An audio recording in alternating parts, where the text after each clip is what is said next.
No, no worries at all. All right. So, thank you for sharing some of your backstory with us. I was really hoping that we'd be able to, figure out why it is you do what you do.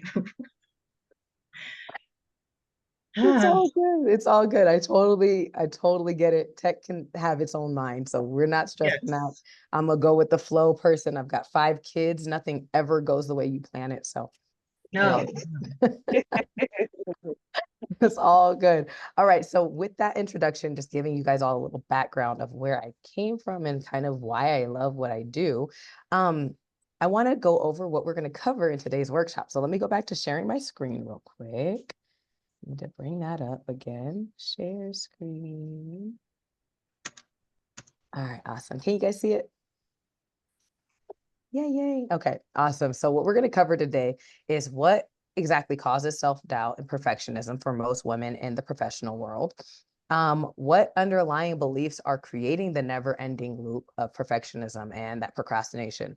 Why the techniques you've tried thus far haven't worked to overcome that chronic self-doubt, and also some actionable steps that you can take today to start busting through those doubts and limiting beliefs. So that's what we're going to get into, guys. Unfortunately, I'm not able to teach you everything that I know about self doubt or overcoming these limiting beliefs in the short amount of time that we're going to be here together. So, what I will do at the end is I will offer anybody who wants to work with me and has any more questions about this stuff to apply for a free ultimate breakthrough call with me, ultimate confidence, excuse me. Breakthrough call with me is free. So I'll share that at the end for anybody who's interested in working with me a little closer on this. All right, guys. And just to set the tone, if you see me make a mistake, which is totally possible and probable, um, anytime throughout this workshop, or if any of you guys do, what you're going to hear me say, instead of being like, oh, I'm so stupid. Why did I say that? Oh, God, you're so embarrassing. Instead of shaming myself through it, what I'm going to say and what you're going to hear me say is, let's see if I can do that. I'm so sexy. Oh my gosh. So, yes, right now, as you were telling Clarissa, as you were saying, like, I'm so sorry, I don't know what the tech is working, isn't working like that. It's a sexy thing. It's just being sexy. Tech is being sexy. We're all having a sexy moment here. That's all that is. It's a reframe from that company, the business coaching company that you talked about, that I've worked with and on staff for. That's something that we always say. And that means that the more mistakes you make, the sexier you're just getting. So that's all. I want you guys to embrace that. I want you to incorporate that. Take it with you into your daily lives. If you make mistakes, that, oh, that was so sexy. Oh my God, I can't believe I said that. It's so sexy. Whoop, uh-oh, whatever. And just let it go. Like that is part of releasing that perfectionism. That is part of standing in your confidence and in who you are. So I'm so sexy. And you guys are all sexy. We're going to have a sexy ass time today and a sexy workshop. So there we go. All right. I love it. All right, guys. So, with all of that said, let us get into it. I got a lot of information for you guys today, and I'm really excited to start diving in. So, let's go. Next slide. All right. So, what exactly is chronic self doubt? I talk about this. This is my niche. I always say chronic self doubt. Chronic self doubt, also known as imposter syndrome, is simply actually, I have the definition. It's defined as the persistent inability to believe one's success is deserved or has legitimately been achieved as a result of your own efforts or skills. In layman's terms, it's your inability to recognize your greatness despite an overabundance of achievements and accomplishments. So, evidence shows you you're amazing. You don't believe that. Nice and simple. So when I'm talking about chronic self-doubt, that's what I'm talking about. I'm talking about even though you have the certifications, even though you have the degrees, even though you have, a loving partner or family and friends who believe in you, you somehow still question your greatness. Okay, so that's what we're going to be tackling today. I just wanted to frame it out for you guys so we know what exactly I'm referring to. And most of us women, even the high achieving, especially the high achieving women who I know, run into this chronic self doubt. So we're going to tackle that today. All right, y'all. So there are 3 levels of confidence, and I've found this in my work with women over time, like my as I've done client after client after client, there's 3 levels of self-confidence or confidence in general. And for the most part, we don't talk about the confidence beyond yourself. Like, oh, I got to believe in myself. But there's 2 other levels to that. So I'm going to break that down today. Y'all, I've never heard anybody talk about this. I've never heard anybody else say these things. I have no idea if anybody else is sharing it. But if not, I'm gonna put you guys on game right now. Okay. You guys are about to get some serious, serious stuff right now. So let's talk about the 3 categories that you need to have confidence in order to have a full, complete picture of confidence. The first one, as you see on the slide, is confidence in yourself. This is like the most obvious one, right? This is the one where we run into limiting beliefs about ourselves. I'm not good enough. I'm not smart enough. I'm not pretty enough. I'm bad at managing money. Whatever it is, these are the beliefs about yourself. Those are the ones that most of us know we have to work through. But there's 2 other levels that we don't talk about. And the second one is your belief in confidence in others. That one's a little bit more abstract, but if you think about it, you'll understand what I mean. So this confidence in others would be beliefs such as like men don't respect women. Even if I lose weight, my partner still might think I'm unattractive. Women who speak their mind are seen as a bitch. These are beliefs about others.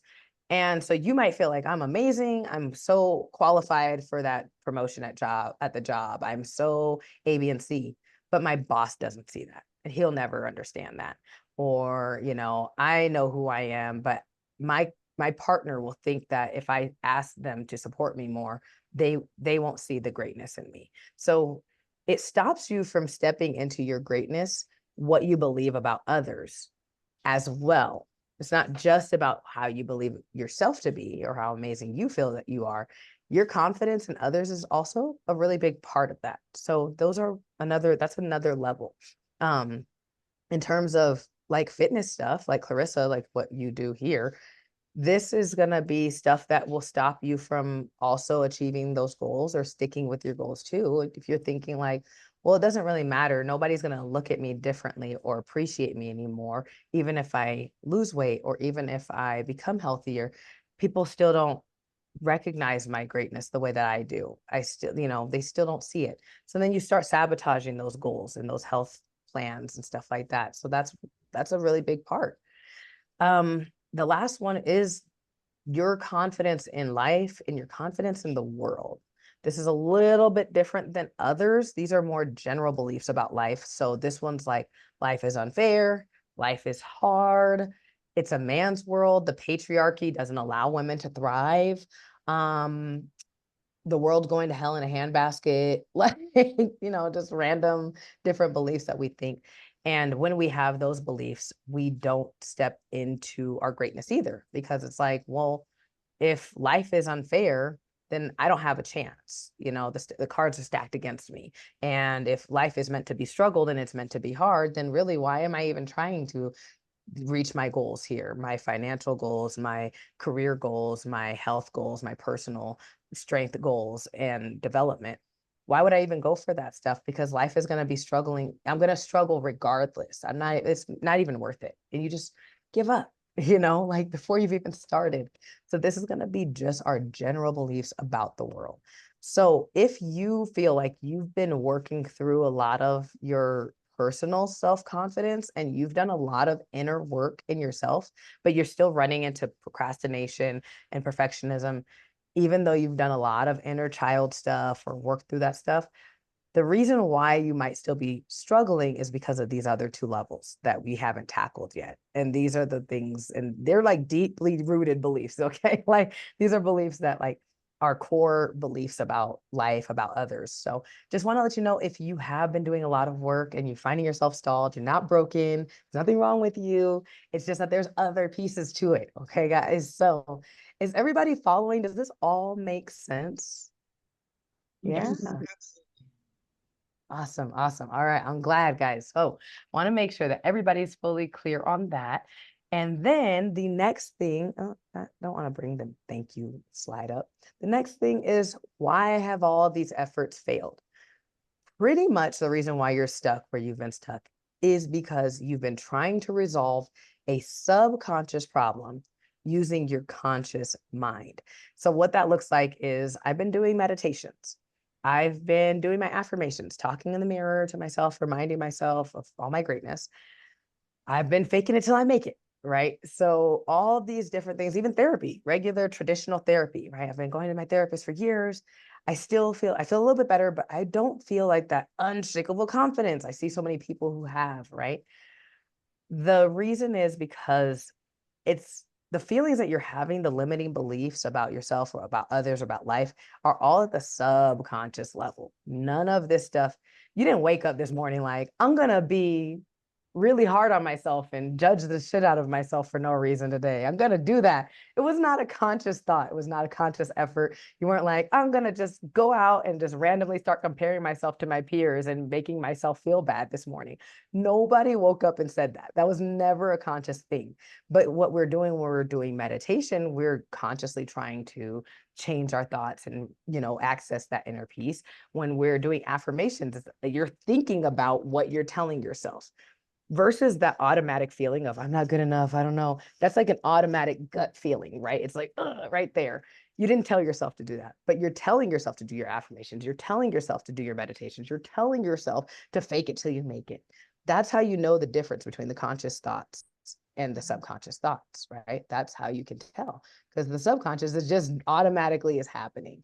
And so that's the reason why all the efforts have failed. And I just am sharing that because I used to think that I was broken. I was like, oh my God, I'm never going to feel better. I'm doing all the things they say to do and none of it's working. And I feel like just stuck. I'm going to be stuck like this forever. It's not true. You're not stuck like this forever. It's actually really simple. Once you figure out what you got to do, then it's like, oh, okay. I can just release those beliefs. And typically it's going to come from releasing them at the subconscious level. So I hope that that makes sense as well. Is that following? Are we tracking here? Is everybody like, yep, that makes sense? Yes. Awesome. Awesome. I love it so much. So I'm going to leave this slide up because I want to talk a little bit about, oh, I forgot to go get, I don't know. I'm not going to go get that right now, but I had a little visual, but I think I forgot to grab it and I'm going to just explain it another way. So what is happening when I talk about the subconscious beliefs and the conscious mind is that we were born with, I'm going to just use my right and left hand because I had strings. I had like a pink string and a black one, and they're somewhere, but my daughter took it and I don't even want to look for where they're at right now. I realized that I told myself to go grab them and I forgot to. So wherever they're at, it's okay. We're going to use my fingers because I'm so damn sexy. We're going to use the fingers to to explain this. And I want to give you guys a visual. Basically, what's happening when we have these subconscious limiting beliefs is that we were born unlimited, right? We were born as babies with just complete confidence in ourselves. Like, I mean, okay, there's generational trauma that can pass down genetically, but we're not going to talk about all that. Okay. But for the most part, we're born, we have like exponential amounts of confidence. As a baby, we never judge ourselves. We don't talk down on ourselves. We don't believe that we don't have everything within us to go for our dreams. And we just naturally move toward that, right? Like we just start crawling one day because we're like, oh, that looks cool. I could do that. I'm sure I could figure that out. Yeah, you might get frustrated in the process, but no baby was like, oh, you're so stupid. Are you even a baby if you don't know how to crawl? Do you even know? Wow, look at your cousins over there crawling and you're just laying here on your back looking stupid. No, what? No baby has ever motivated themselves with that level of shame and guilt the way that we've started to, right? Like they got all the rolls on their body and their thighs and they don't care. They don't even care what they look like, how they're showing up. They got poop coming out their diaper. None of that matters. They feel really, really good. And every single one of you guys was born exactly that way, right? All of you. And that's our natural propensity. Like right here, this finger is going to represent our greatness and our amazingness that we were born with. What happened is at some point in time, we developed negative beliefs. And oftentimes we just pick that up from our environment, right? Like our parents, our classmates, our teachers, TV, society, whatever. We just pick up things that aren't really true. They never were true. And we don't even believe them to be true. I honestly, if we dig deep enough, we don't even believe it's true. It's just like, well, that's what was taught to me. That's what I learned, right? Like that's what so-and-so said, right? And so for me, same thing. Like that was, if I get all these accolades, I'm going to feel really amazing. And there's nothing else in life that I need to achieve, but all these high achieving goals. And that didn't work for me because those were not even really my beliefs, right? So those are the limiting beliefs over here. We got all of our divine greatness we were born with, and then all of these negative beliefs that at some point in time we picked up and we adopted them as our own. And so what happens is they got knotted together. We're going to pretend that these were my strings that I had. And this is my pink string and this is my black one and the negative beliefs, and I tie them together in theory. So when I normally do this workshop, I tie them together so you can really see, but they're knotted together. These beliefs are knotted together. And so what happens is part of us is destined for that greatness. That part never went away. So we know we're meant for greatness. We know we're meant to expand. We're trying to, but then all these negative beliefs we haven't addressed are pulling us in the other direction. And the knot's getting tighter the harder we try. The more we pull it, the tighter it's getting, because we're fighting ourselves. We're fighting some part of ourselves that we haven't finished resolving fully. Does that make sense? What's like occurring? I'm trying to give a visual so that it kind of all comes together. Yeah. Okay, good. I see the heads nodding. That's awesome. And I'm just going to keep bringing over my notes here, make sure I don't skip anything.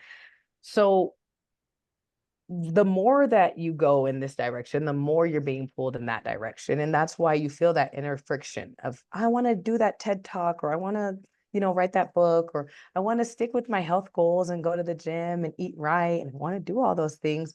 But then we sabotage ourselves because all those limiting beliefs are still tied in there and they're pulling in the opposite direction.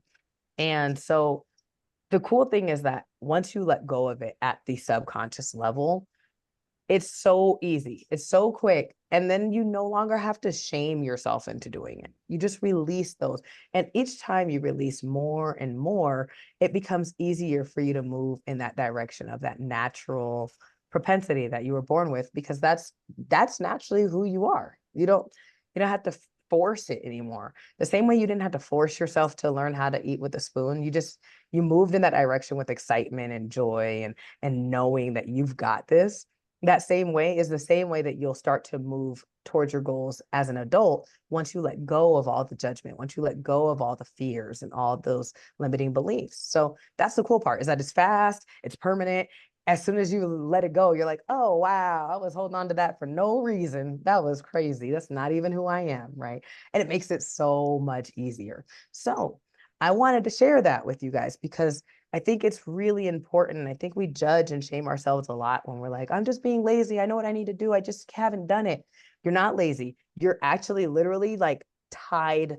They're like tethered down. Like it's not laziness. It's not just regular procrastination just for the sake of it because you just want to be unproductive in life. That's not what's happening. I just want you to know that, because shaming yourself and guilting yourself and beating yourself down is actually another level of resistance that's also keeping you down. So just know that it's totally normal that you have been experiencing some self-sabotaging ways, and that's okay, because it's super simple once you release it at the subconscious level. You're not stuck like this forever. I promise you. It is totally possible to return back to that natural blueprint that we were born as, with and having. Okay, guys.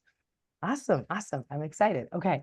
So let's talk about these limiting beliefs. What specifically are those limiting beliefs? All right. I had that pretend string over here in my left hand, and they represented the limiting beliefs that we have for ourselves.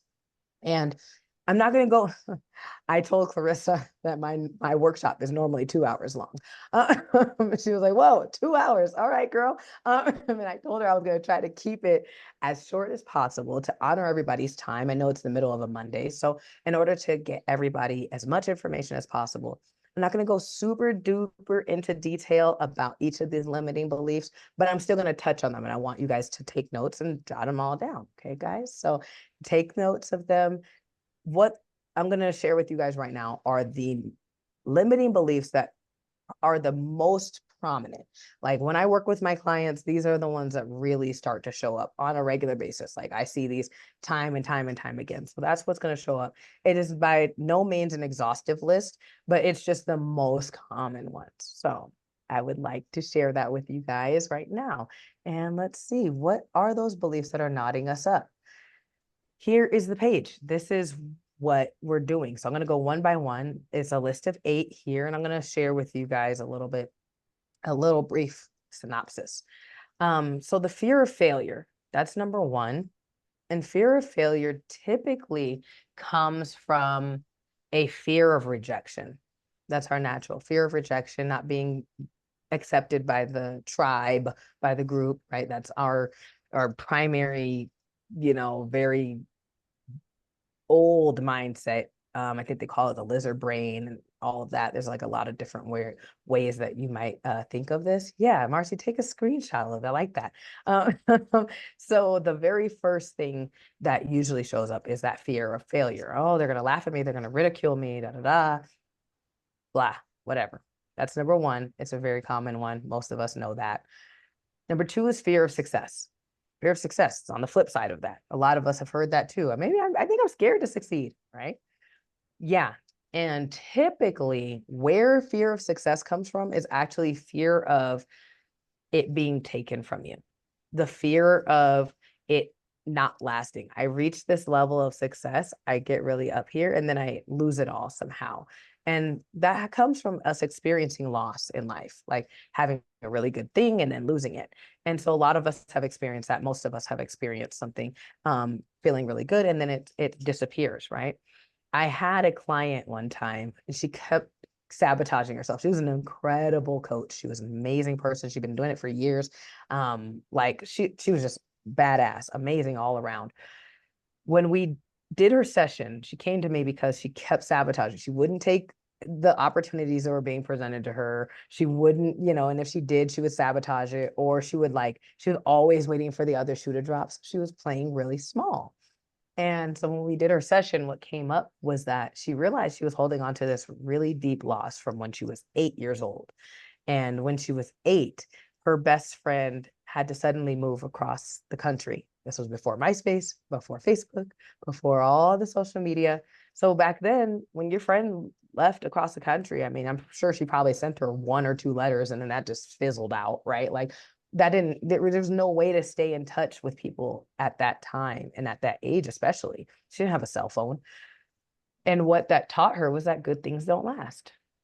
Good things don't last. And she carried that so deeply and she didn't even realize this was underneath everything. She had had multiple relationships that also we talked about during my time with her, but her relationships went the same way. She would date guys who would suddenly leave her for another girl. And that's a very specific way to keep getting to ending relationships. That's like a very specific the way to have your relationships end. Like everything's good, then suddenly they just leave and they're with somebody else. That's not a very common theme for a lot to just keep happening in your relationships. But it kept showing up in her life, not only her professional life, but also her personal life, because she had that belief good things don't last.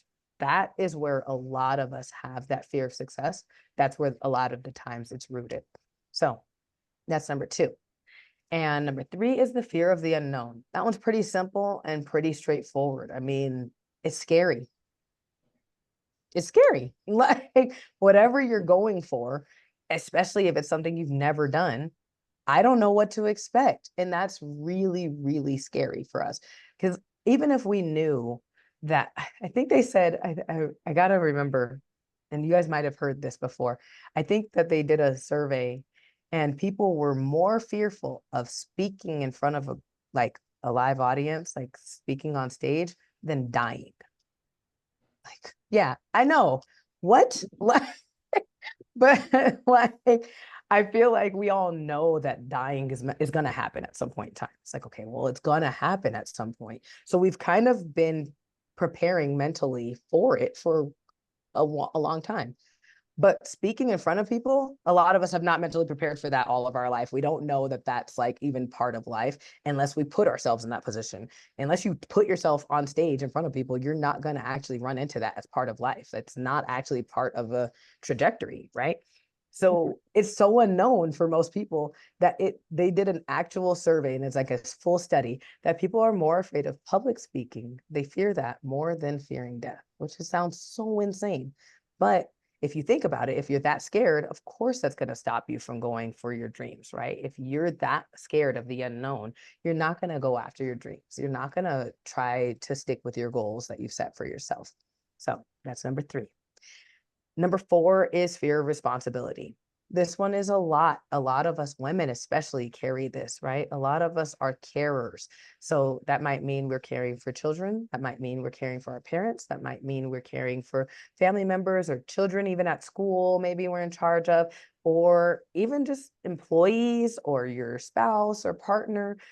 There's a lot of responsibility that we feel because we want the best for them. And that's a specific feeling that I think women specifically we have. We have this real deep nurturing for the most part. And I'm generalizing because some women are not like that. But for the most part, by nature, most of us are nurturing, and we want to never let anybody down. We want to save everybody and protect everybody from hurt.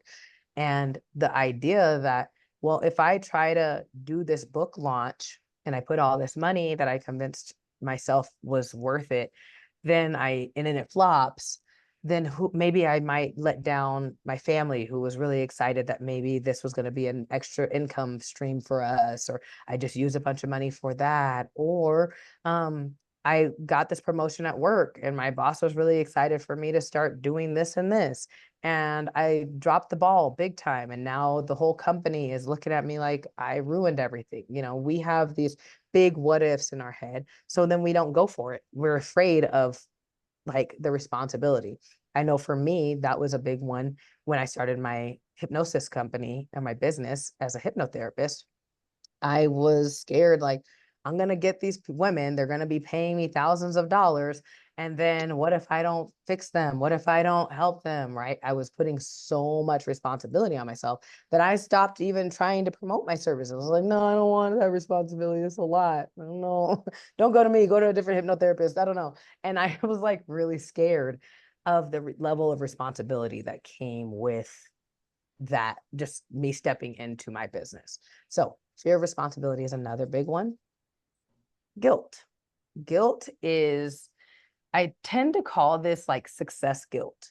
So this can show up as like, everybody in my family, nobody went to college, nobody started their own business, nobody did A, B, and C or experienced true wealth. I feel guilty because I kind of feel like I'm outshining people or I'm leaving them behind because I'm experiencing a level of success that my parents worked their butts off and they deserved that success, but they didn't really achieve it. Now I feel really bad for wanting to go for my dreams and goals because I feel like I actually can achieve it. I feel like I actually know exactly what I need to do to get it. And I think that I'm going to actually get it. And then I'm going to feel really bad because what why would I deserve that? Why would I deserve such success and greatness after my parents struggled for so long, or my siblings have been trying, or whatever. The same thing happens when people win the lottery or they get signed on a sports team or celebrity. All the family members are like, help us. And they're clamoring, please, you got money, you got millions. And they guilt you because they're like, wow, you can't even help out your family. And you feel even guilty if you're like, I mean, I guess I could help out the family, but if I give everybody the money, then I'm gonna be broke again too. What the hell? So like now you're stuck here. And so a lot of the things that stop us from being great is a feeling of guilt of how can I achieve success even though the rest of my family has been working pretty damn hard and they haven't quite broken through. So we stop ourselves from achieving. So that one's guilt, success guilt. The number 6 is that number 6? 1, 2, 3, 4, 5, 6. Yeah. Okay. Number 6 is that you're not acknowledging yourself. So you're not acknowledging your own accomplishments. This is a huge one, ladies. Okay. This is one that is a really, really big thing. So most of us use that. Actually, the lack of acknowledgement is typically our main motivation to do better, because we're undermining and undervaluing all of the success that we have achieved and all of our accomplishments and talents thus far. It's what motivates us to go get another thing and another degree and another course and sign up for the next thing. So we're bettering ourselves a lot through that. And it's also keeping us back, because a lot of times now we have all these tools and we don't do nothing with it. We haven't done anything with all of that, like, or like a tiny percent of what we could be doing, given all of our talents, given all of our skills, given all of our experience, right? Because we keep underplaying and underemphasizing just how amazing we really are. And we keep thinking, oh, but I'm not good enough. I've only been doing it. I've talked to so many people who are like my last client, she said, I've only been a doula for 3 years. So I don't think, I'm like, what? Only? That's a long time, girl. What else are you waiting for? What do we need? Like, what are we talking about here? Right? Like, what do you mean you've only been a doula for 3 years? How many more years do you need to wait to be able to charge appropriately? Right? Like, you can't do any more if you can't survive. Like, you have to survive. So you got to charge a little bit more, girl. Like, we got to get those prices up. But she didn't feel like she had achieved enough. And I couldn't imagine. I couldn't believe it. So lack of self-acknowledgement is going to be a huge one. And we're going to talk about that in a second too. So we're going to go on to the next one, which is lack of self-forgiveness. This one is a big one as well. You're still punishing yourself for mistakes that you've made and mistakes that you made in the past. I know I did. When I was trying to get up and more into my business, I struggled to break through to the next financial like threshold, because I felt so bad for when I was broke, when I was living in the car. I borrowed so much money from different people and I never paid them back, even though I had every intention to. And there were so many things that I just like completely dropped the ball on, and obligations that I was supposed to come to and make, but I didn't have the money to do it. So I never made it. And now when it's time for me to go up there and start climbing up that financial ladder, I feel like I don't deserve it. Look at all the people I let down. Look at all the people I said I was going to pay back and I didn't. I don't deserve it. And I stopped myself. I was like not promoting my services. I wasn't doing workshops, right? And I wouldn't do anything. I wouldn't talk about it because I felt really, really bad. I felt horrible, actually. And I didn't want to. I wanted to keep punishing myself so I would never drop the ball, which is obviously counterintuitive, because I can go back and pay all those people now because I'm doing so well financially. Like, that was counterproductive for me to think that way. But I mean, our emotions don't work in logical ways. So yes, lack of self-forgiveness is number 7.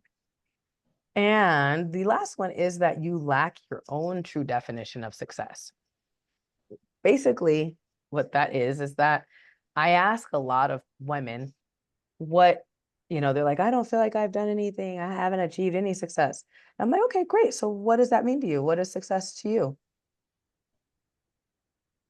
And I get like just nothing. They're like, and I'm like, well, of course you don't feel like you have achieved any success if you don't know what that even means to you. Like, that is going to be a really big part of not acknowledging yourself, right? Like, well, how do you know you haven't achieved success? You don't even know what success looks like to you, right? So yeah, that's going to be that last one there. So these are the primary limiting beliefs, those ones that I was showing you my fingers. These ones that get tangled up, these get tangled up very, very often. And we have to, work through the layers. And as you release those, you just start feeling lighter and lighter and lighter. But I just wanted to share with you, these are the primary beliefs. And I'm sure all of you guys probably have experienced most, if not all of these things, right? Like, we carry so many of these damn beliefs. So yeah, now, guys, I'm trying not to rush too much, so hopefully I'm not talking too fast, but I also want to make sure that I honor you guys' time. So let's go on to the next thing, which is, how do we resolve these feelings? What are we supposed to do to fix these issues? Now that we know what's causing them, now that we know how it got there and all of the stuff that's underneath there, what do we do about it? So let's go. Here we go. How to fix it. There's 3 main things that I want to talk to you guys about today. And the first thing is going to be defining your success. I just finished saying that. It's going to be all about defining that success, because how will you know that you've arrived if you never laid out where you were going? We're just gonna be on the road forever. I'd be frustrated as hell if I was just in the car forever and ever. Like, what? Where are we going? And I know I'm not there yet because, I mean, I'm still driving, so obviously I'm not there yet, right? Like, how will you know that you've achieved it if you haven't defined it or don't know where you're going, right? What is your true definition of success? And you see that I capitalized your, and that's because it's all part of those limiting beliefs that were never ours in the beginning. A lot of us have this idea of what success is that doesn't even align with who we are, right? I told you about my story in the beginning. That's what I thought. I thought I had to have all these things in order to feel good about myself, in order to be successful. And then I did it and I didn't like it and I didn't feel better because that was somebody else's success. That was somebody else's definition. I love my family. You know, I'm married with my middle school, high school sweetheart, and we have 5 babies together. And that's incredible. I love that. It feels very successful to me. My girlfriends think I'm insane. And they're like, oh, hell no. If I woke up in your shoes, it'd be a nightmare. Like, that would be the exact opposite of success for me. Okay. No, right? Like, because we each have our own definition of what it looks like to succeed. And I really, really encourage you, ladies, each and every single one of you, to really make the commitment to yourself to sit down and reflect on that. Go tonight before you go to bed, just be like, hey, what do I think is success? How will I know what success looks like and feels like? Don't forget the feel. That's the number one thing, by the way. Yeah, you might say, okay, I have this house and I have this one, and then I have a vacation home in Tahiti and all these different, I don't know, whatever your goals are, as well as what will that feel like? So the home in Tahiti, what is that going to help you to feel? So when you get your doctorates, what's that going to help you to feel? Like, what are we achieving? Like, the success isn't just for the sake of saying I've got it. Why? What is the feeling that you're looking to access? Because you can achieve those feelings way before you get the house in Tahiti, right? And then you'll feel a lot more successful because you're like, oh, I found some inner peace and I've been working on that for a really long time. So I know I succeeded in that, right? So what's your true definition of success? Number 2 is acknowledgement. So Clarissa, I talked to you about the journal that I was telling you about. One thing that I recommend is going back through, and Nikki, I'm actually going to do this with you. Me and you are going to start on this together. So one of the things that I always encourage you guys to do is to journal all of your achievements. I have a specific journal that I've created, and it's broken down in 5-year increments. So like from 0 to 5 years old, what types of accomplishments did you achieve from the time you were 0 to 5 years old? And I want you to acknowledge everything. I learned how to crawl. I learned how to talk. I learned how to run. I learned how to ride a bike. I don't care how minimal it looks. I want you to understand how powerful you are. If you can figure out how to ride a bike at 5 and 6 years old, when you have 0 life experience and don't know anything about life, you can do incredible things 30, 40 years down the line, 50 years. Like, I mean, you have so much life experience on your side. So as you're journaling through this, you're not only going to remember how powerful you are, but you're also going to be like, oh shit, I forgot I did that. Yo, that's so cool. I really am cool. I'm like really talented, right? So talk about your achievements, talk about your talents that you discovered and honed, and your skills that you developed, as well as any obstacles that you overcame. Do not, and Jen knows that I also had to work through that, right? I had to remember that some of the obstacles that I've had in the past, I was shaming myself on, I was judging myself for. And those were the specific strengths that actually is the reason why I'm so amazing today, right? Like, I did do that. Oh my God. I was judging myself for living in the car and like, what type of broke girl just lives in the car with a baby and does all that? Like, you're freaking, oh, you don't have anything to offer. And then I realized, whoa, I did that. I took us out of the car. I got us out. I'm a hypnotherapist now. And like, I realized overcoming the obstacle was actually a really powerful strength of mine, because a lot of people would have been broken. They would have just given up, and I didn't. And I kept going and I got better and better each day. And so that's actually a strength of mine. And I journal that in my journal. I put that in my journal to remind myself. So same thing for all of you guys. Clarissa, I don't know how I think you said you're gonna drop it into the chat or comment somewhere. We Yeah. can drop the PDF. I can. Yeah, I'll put it directly into our Facebook community and then everybody can download it from there. Perfect. I love it. All right, awesome. So I will provide that to Clarissa. She'll drop it into the Facebook group, and it's a fillable one. I'm going to put a fillable one as well as a printable one. It's 20 something pages, so you might not want to print it, but I have the option of it if you want to print it and physically write things out. But it's also fillable. So I also made it to where you can fill out in the boxes in the PDF. So want to share that with you guys. Remember who the hell you are and how damn amazing you are. That's going to be the first step of that.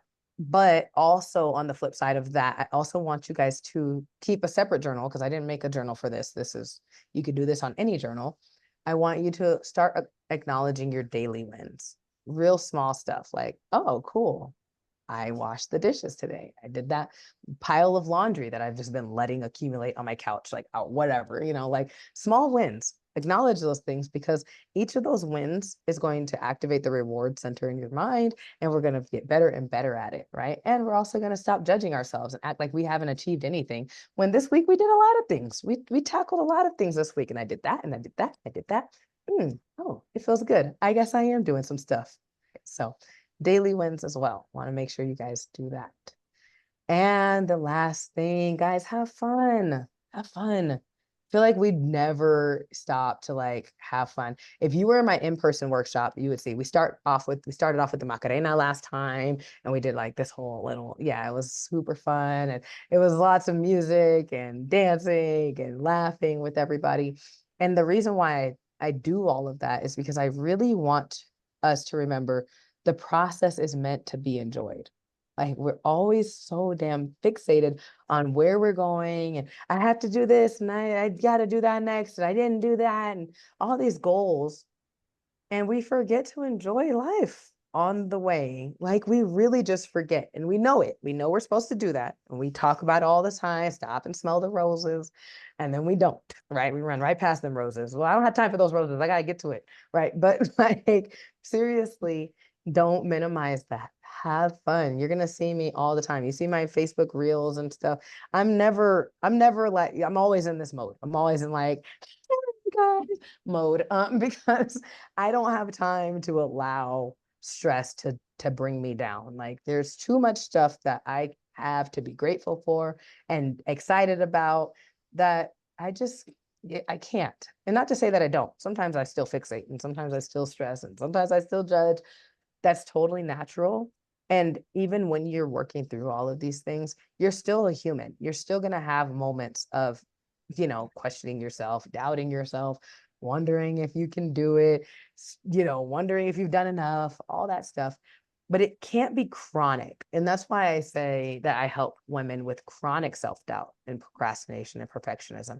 Because when it becomes chronic and it's like, okay, there's no resolving this, no matter how much stuff you do, you're still feeling that way. Like, it's not just every once in a blue moon, or I had a tough week this week, my period was here, so I was like all in my feelings. Like, those are natural. We're gonna have those times. But when it's just like perpetual, that's when you know that you've got to work through some stuff, because it's not meant to be that way, guys. Life is not meant to be suffered. Life is not meant to be so damn hard. And you're supposed to have fun in the process. All right, guys? Yeah. Yeah. I love that. So I'm not even sure what this next slide is. Oh, my next slide. Okay, cool. All right, yeah. Girl, yeah, I don't know what's going on, guys. But so my next slide here is to, I told you guys in the beginning that if you wanted to work with me and have the chance to chat with me during a free call, that I would give you guys that option, because I think that we all deserve to give it to ourselves to get support. It's so important to make sure that you don't have to struggle through life alone. It does not have to be with me. Like, I'm not here to sell you on anything. I'm here to open your eyes to what's possible, and also tell you some tips as to how to get there faster. Either way, whether it's with me, Clarissa, Jen, Nikki, Marcy, whoever else might be watching this, right? I want you to all get the support that you need in whatever way makes sense for you.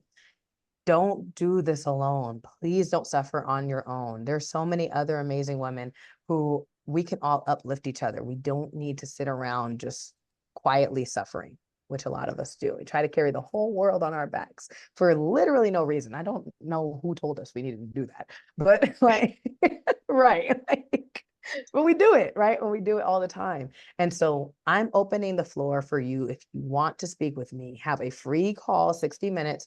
It's my ultimate confidence breakthrough call. So we can discuss exactly where you're at, where you're feeling stuck, what options make sense for you moving forward. There's the application. It's here in the on the QR code. You can scan it with your phone, but I'm also going to have Clarissa, will you be able to drop that? I don't know. Do you want me to I don't know, send it, put it in the chat? I don't really know what the best way The to, QR. there's a link, like, you know, QR code is cool if you want to take a picture with your phone, but sometimes it's just easier to just click on the link directly. Yeah, the link that you have here on the slide, Tiani. So yeah, there's that link, but there's also a direct link to the Okay. QR code takes you directly to my Calendly. The Okay. link tree is helpful because it's got only 2 links on there. And so one of them is the ultimate confidence breakthrough call. So it doesn't really matter to me if you want to put that link tree one, you can just drop that one, or Okay. I can also put the direct link. I Yeah, just don't know what makes most sense. yeah, that's a good question. Go ahead and just send me the direct link and I'll post it with the document so that everything is in one place. Perfect. I love it. I love it so much. Awesome, awesome, awesome. All right, guys. Well, that really sums up all of everything I had to share with you guys. I want to thank each and every one of you guys for being here, you amazing ladies. And I am holding space for this year to be the year that each of you starts really rocking things in your life, breaking through those limiting beliefs, starts really having that expansion that you've been looking for. So I love you all so much. Thank you again so much, Clarissa, for having me. And thanks, Nikki. Thank you so much, Jen. Thank you guys. I love you. And I don't know if you just want me to close this all out, or if you guys want to ask any questions or anything. Uh-oh. It's cutting in and out. Let me stop sharing the screen so I can see and hear better. Okay, somebody was saying something. Who was that? No. Oh, okay, perfect. I guess. Maybe it was them. Um, Okay, got you. Yeah, no, thank you so Awesome. much for your time today. I appreciate it. I think there's a ton of value, in your message and your experience, and it's really awesome that you're wanting to help others, kind of unravel the knots that we've made of our lives, and figure things out so that we can have that confidence and that happiness that I know everybody is looking for. So thank you again. I do apologize for the tech problems. It still says it's streaming when it's clearly not. So, yeah. Sexy tech. That's right. It's all good. Just crazy. So I will post the recording into our community, along with your document and the link to your Calendly, so that if people want to have that one-on-one discovery call with you, they certainly can. I love it. I'm so grateful to have had this opportunity to share with you, share with your community, and to learn and grow together. I'm so grateful. Thank you. And thank you, ladies. To join Thanks. us Thanks, here on Jen. Thanks, Zoom. I Nikki. appreciate it. All right. Have a